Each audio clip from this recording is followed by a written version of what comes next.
Hey guys, what's up? Welcome back to another episode of Outdoors Unlimited. I know it's been probably almost 2 months now since I last uploaded a video, and I'm sorry for that. Things have just been really busy with school and stuff like that. But today I'm going to be doing an overview of my ice fishing setup. So I guess I'll just start with the sled. I just use a regular jet sled that I got for Christmas last year. It's the regular size, and it works great. I've towed this thing with a snowmobile before. I towed it, I forget what lake it was. I think it might have been Crooked Lake last year, behind a snowmobile, and worked really well. The only thing that I wish was different with it is that this part right here, I wish that this were a bit higher, probably like up to here. No, actually, no, that's a bit too high, but right about there. No, and that was just because snow was getting everywhere, but that is probably just because I was towing it with a snowmobile going about 15 miles an hour. Stuff's going to fly in. The ice fishing shanty that I use is a Jawbone. It's a two-person, very nice. I really like it a lot. I was ice fishing in it last year. Only once, granted, but I still really like it. It's pretty comfortable. I think that I could fit 3 people in there if I had to. So yeah, great. And I believe I got that on sale for $100 from Field and Stream. Then I have a heater, which I got for Christmas last year. This is just a Mr. Heater Little Buddy, I think is what they're called. Yeah, that's great heater, very warm, very, very warm. The only issue that I really had with it is that when I tried to start it up this year, by the way, these are all fresh propane tanks. I tried starting it up a couple weeks ago, and the only issue that I really had is that it took about a minute for it to catch, but that's really not a big deal. This is just a cooler that I'm going to be using for stuff like minnows and shiners. Cheap little cooler. I think I picked it up for like $5 on clearance over at Kroger. Then I just have this, I think it's called an ice skimmer. I forget what they're called. Just to skim the ice off the top. Little rod holder right here, and then this is just the bottom part for the propane, which you just put in there like that. So now I'll show you guys what's inside here. So this is a big game Treestands seat that I got 2 or 3 years ago now. Really comfortable. Doesn't quite fit on the bucket quite right, but I don't really care. And then in here, I just have some lures, a couple tungsten jigs. I don't know if I can get that to focus. No, it's not going to focus. But just have some tungsten jigs. Some more, I think, yeah, just a couple more little lures in here. A spring bobber. Then I also just have some ice worm jigs. That's what's in there. Guys, sorry about that. My camera died. But anyway, right here, I think that these are called ice spikes. And what you do is you loop them. Yeah, let me go and focus. You loop them around your neck, and then if the ice breaks, what you do is you stab them in, and they're and then I don't know if you can see that. You kind of can, but there's these spikes in here that grip into the ice, and that should prevent you from falling. If the ice is thick enough. If it's thin, then you might just make an even bigger hole. Over here, I think I just have a little bit more terminal tackle. Not sure. Nope, don't. Actually, yes, I do. Let's see. I forget what I've got in here. These are some Maokai plastics. I think that's how you pronounce them. And now I guess we'll just go over my rods. So I'll start off with my nicest setup, and that would be, hang on, this one.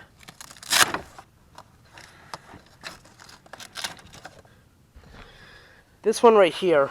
This is, actually hang on, I'll put this over here. This is a St. Croix Premiere. I believe it cost me $30 off of Amazon with a inline reel on it. That's the name of the brand right there. I think it might just be a Michigan only company. I'm not quite sure. I got it from a local tackle shop. It's a, I think it says on here. No, it doesn't. But it's a 24-inch ultralight, perfect for panfish. And I've got a little tungsten jig on there, which is what I was using inside my ice fishing video last year. Hang on, the camera might be a bit crooked. Let me fix that. There we go. Alright. Sorry if the camera was crooked there. I cannot talk today. But yeah, that's my nicest one. So then that one's just for panfish. This is kind of my mid-sized fish one. Like bass, if I want to try to catch those. This is a, let's see what the name is. Code Steel combo. Came like this, and then it also came with a little kit which I have somewhere in my basement. But and then on all these rods I have 6-pound monofilament. This is where not talk today. Sorry. There's actually a pretty funny story behind this rod, which I'll tell once I get back inside. Yeah, so that's that. And then this is my big walleye pike setup right here.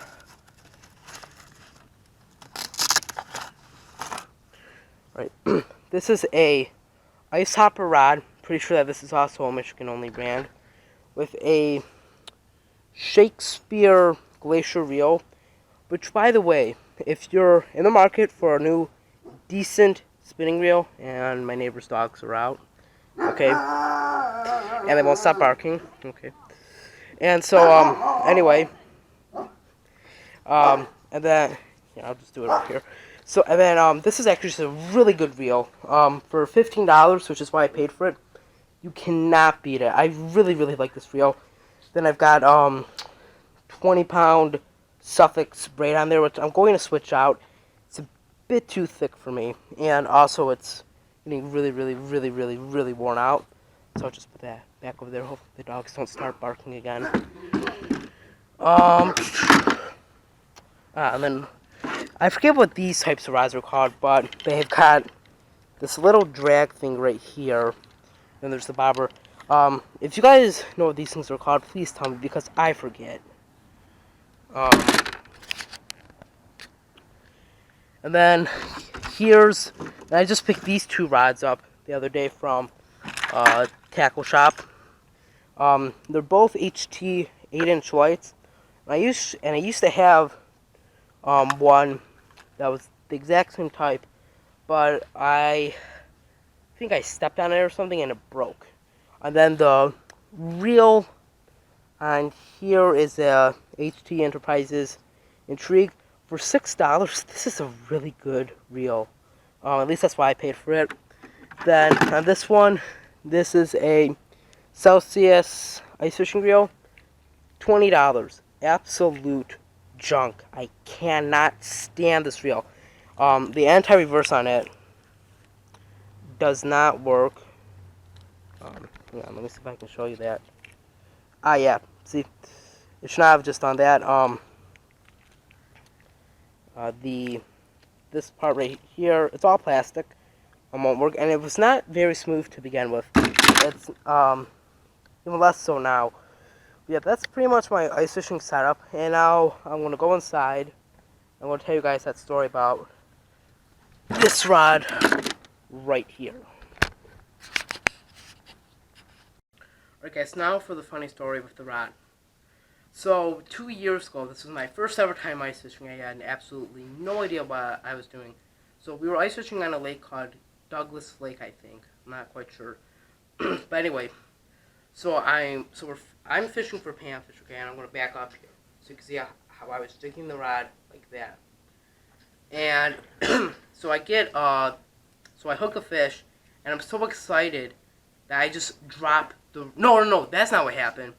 I got up to go outside to stretch my legs, and I forget that the rod's sitting in my lap. So as I get up, the rod just goes like that, straight down to the hole. And so I was pretty upset because that was my own. No, I did have one other rod, which was just a light action rod, and my uncle was catching a ton of pike, so I was like, well, I don't want to break my rod. My cousin Alex, so just go for it, dude. So I'm like, okay. About half an hour goes by, and my uncle catches a nice pike, probably a good 28 inches. And as he's about to put it back, my cousin Alex says, don't put it back. He said, I see something inside its gill.